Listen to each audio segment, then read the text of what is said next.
ದಾನಿಯೇಲನು ದಿನಕ್ಕೆ 3 ಬಾರಿ ಪ್ರಾರ್ಥಿಸುತ್ತಿದ್ದು ಏಕೆ? ದಾನಿಯೇಲನ ಅದ್ಭುತ ಪ್ರಾರ್ಥನಾ ಜೀವನ. ನಮಸ್ಕಾರ ಸ್ನೇಹಿತರೆ, ಸತ್ಯವೇದದ ವೀರರಲ್ಲಿ ದಾನಿಯೇಲನ ಹೆಸರು ಕೇಳದವರಿಲ್ಲ. ಸಿಂಹಗಳ ಬಾಯನ್ನು ಕಟ್ಟಿದ ನಂಬಿಕೆಯ ವೀರ ಆತ. ಆದರೆ ಆತನ ವಿಜಯದ ರಹಸ್ಯವಿದ್ದುದು ಆತನ ಮಂಡಿಗಳಲ್ಲಿ. ಹೌದು, ದಾನಿಯೇಲನು ದಿನಕ್ಕೆ 3 ಬಾರಿ ಪ್ರಾರ್ಥನೆ ಮಾಡುತ್ತಿದ್ದನು ಎಂದು ಸತ್ಯವೇದವು ನಮಗೆ ತಿಳಿಸುತ್ತದೆ. ರಾಜನ ಆಜ್ಞೆ ಇದ್ದರೂ, ಜೀವಕ್ಕೆ ಭಯವಿದ್ದರೂ ಆತನು ಈ ಪ್ರಾರ್ಥನೆಯನ್ನು ಬಿಡಲಿಲ್ಲ. ಯಾಕೆ ಆತನು 3 ಬಾರಿ ಪ್ರಾರ್ಥಿಸುತ್ತಿದ್ದನು? ಇದರ ಹಿಂದಿನ ಆಧ್ಯಾತ್ಮಿಕ ರಹಸ್ಯವೇನು? ಇಂದಿನ ವಿಡಿಯೋದಲ್ಲಿ ನಾವು ದಾನಿಯೇಲನ ಈ ಅದ್ಭುತ ಪ್ರಾರ್ಥನಾ ಜೀವನದ ಬಗ್ಗೆ ಆಳವಾಗಿ ಅಭ್ಯಾಸ ಮಾಡೋಣ. ದಾನಿಯೇಲನ ಹಿನ್ನೆಲೆ ಮತ್ತು ಸನ್ನಿವೇಶ. ದಾನಿಯೇಲನು ಒಬ್ಬ ಇಸ್ರಾಯೇಲ್ಯ ಯುವಕನಾಗಿ ಬಾಬೆಲೋನಿಗೆ ಸೆರೆಯಾಳಾಗಿ ಹೋದವನು. ಅನ್ಯ ದೇಶ, ಅನ್ಯ ಸಂಸ್ಕೃತಿ ಮತ್ತು ಅನ್ಯ ದೇವತೆಗಳ ನಡುವೆ ಆತನು ಬದುಕಬೇಕಾಗಿತ್ತು. ದಾನಿಯೇಲನ 6ನೇ ಅಧ್ಯಾಯದಲ್ಲಿ ನಾವು ನೋಡುವಂತೆ ದಾರ್ಯಾವೇಶ ರಾಜನ ಕಾಲದಲ್ಲಿ ದಾನಿಯೇಲನಿಗೆ ಅತ್ಯುನ್ನತ ಪದವಿ ಸಿಗುತ್ತದೆ. ಇದರಿಂದ ಹೊಟ್ಟೆಕಿಚ್ಚು ಪಟ್ಟ ಇತರ ಅಧಿಕಾರಿಗಳು ದಾನಿಯೇಲನನ್ನು ಸಿಲುಕಿಸಲು ಒಂದು ಸಂಚು ಹೂಡುತ್ತಾರೆ. ದಾನಿಯೇಲನು ಆ ಪತ್ರಕ್ಕೆ ರಾಜನು ಸಹಿ ಹಾಕಿದ್ದಾನೆಂದು ತಿಳಿದ ಮೇಲೆಯೂ ತನ್ನ ಮನೆಗೆ ಹೋಗಿ ವಾಡಿಕೆಯಂತೆ ದಿನಕ್ಕೆ 3 ಸಾರಿ ಮಂಡಿಯೂರಿ ತನ್ನ ದೇವರಿಗೆ ಪ್ರಾರ್ಥನೆ ಮಾಡಿ ಸ್ತೋತ್ರ ಸಲ್ಲಿಸಿದನು.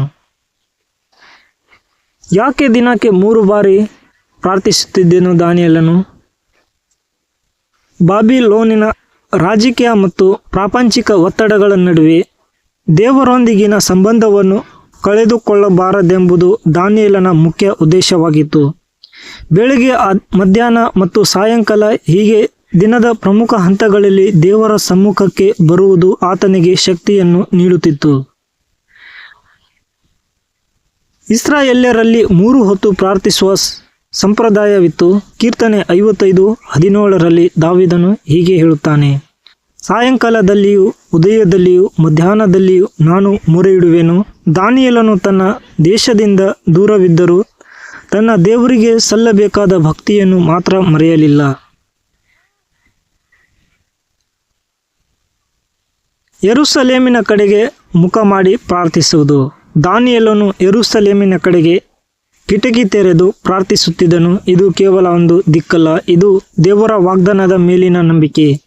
ಅರಮನೆಯ ಸುಖಭೋಗಗಳಿಗಿಂತ ದೇವರ ಸನ್ನಿಧಿಯೇ ಶ್ರೇಷ್ಠವೆಂದು ಆತನು ನಂಬಿದ್ದನು.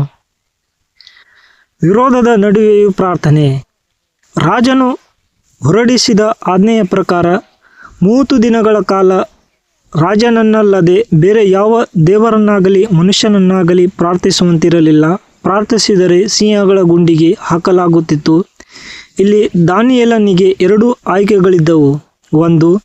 ಕಿಟಕಿ ಮುಚ್ಚಿ ರಹಸ್ಯವಾಗಿ ಪ್ರಾರ್ಥಿಸುವುದು.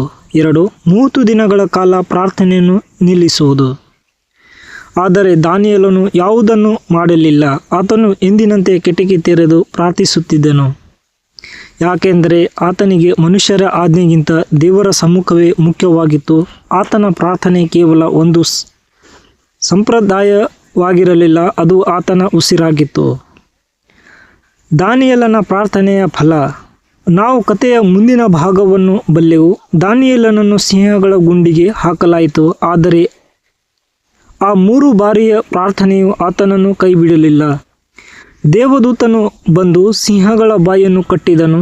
ದಾನಿಯೇಲನ ಪ್ರಾರ್ಥನೆಯ ಜೀವನವು ಇಡೀ ಬಾಬೆಲೋನ್ ಸಾಮ್ರಾಜ್ಯಕ್ಕೆ ದೇವರ ಮಹಿಮೆಯನ್ನು ಸಾರುವಂತೆ ಮಾಡಿತು. ಮುಖ್ಯ ಅಂಶಗಳು. ಪ್ರಾರ್ಥನೆಯು ಭಯವನ್ನು ಹೋಗಲಾಡಿಸುತ್ತದೆ. ಶಿಸ್ತಿನ ಪ್ರಾರ್ಥನೆಯು ದೇವರ ಸಂರಕ್ಷಣೆಯನ್ನು ತರುತ್ತದೆ. ದೇವರಿಗೆ ಮೊದಲ ಸ್ಥಾನ ನೀಡುವವರನ್ನು ದೇವರು ಗೌರವಿಸುತ್ತಾನೆ. ಉಪಸಂಹಾರ ಮತ್ತು ಅನ್ವಯ. ಸ್ನೇಹಿತರೆ, ದಾನಿಯೇಲನ ಜೀವನ ನಮಗೆ ಕಲಿಸುವ ಪಾಠವೇನೆಂದರೆ, ನಾವು ಎಷ್ಟೇ ಬ್ಯುಸಿ ಆಗಿದ್ದರೂ, ಎಷ್ಟೇ ಕಷ್ಟದಲ್ಲಿದ್ದರೂ ದೇವರಿಗಾಗಿ ಸಮಯವನ್ನು ಮೀಸಲಿಡುವುದು ಅವಶ್ಯಕ. ದಿನಕ್ಕೆ 3 ಬಾರಿ ಪ್ರಾರ್ಥಿಸುವುದು ಅಸಾಧ್ಯವೆನಿಸಬಹುದು, ಆದರೆ ದೇವರಿಗಾಗಿ ಒಂದು ನಿರ್ದಿಷ್ಟ ಸಮಯವನ್ನು ನಿಗದಿಪಡಿಸುವುದು ನಮ್ಮನ್ನು ಆತ್ಮಿಕವಾಗಿ ಬಲಪಡಿಸುತ್ತದೆ. ನಿಮ್ಮ ಜೀವನದಲ್ಲಿಯೂ ಸಿಂಹದ ಗುಡ್ಡಿಯಂತಹ ಪರಿಸ್ಥಿತಿಗಳಿವೆಯೇ? ದಾನಿಯೇಲನಂತೆ ಮಂಡಿಯೂರಿ ಪ್ರಾರ್ಥಿಸಿ, ದೇವರು ನಿಮಗಾಗಿ ಅದ್ಭುತಗಳನ್ನು ಮಾಡುತ್ತಾನೆ. ಈ ವಿಡಿಯೋ ನಿಮಗೆ ಇಷ್ಟವಾದರೆ ಲೈಕ್ ಮಾಡಿ, ಶೇರ್ ಮಾಡಿ ಮತ್ತು ಇಂತಹ ಹೆಚ್ಚಿನ ಸತ್ಯವೇದದ ಮಾಹಿತಿಗಾಗಿ ನಮ್ಮ ಚಾನಲ್ ಅನ್ನು ಸಬ್ಸ್ಕ್ರೈಬ್ ಮಾಡಿ. ದೇವರು ನಿಮ್ಮೆಲ್ಲರನ್ನು ಆಶೀರ್ವದಿಸಲಿ. ಆಮೇನ್.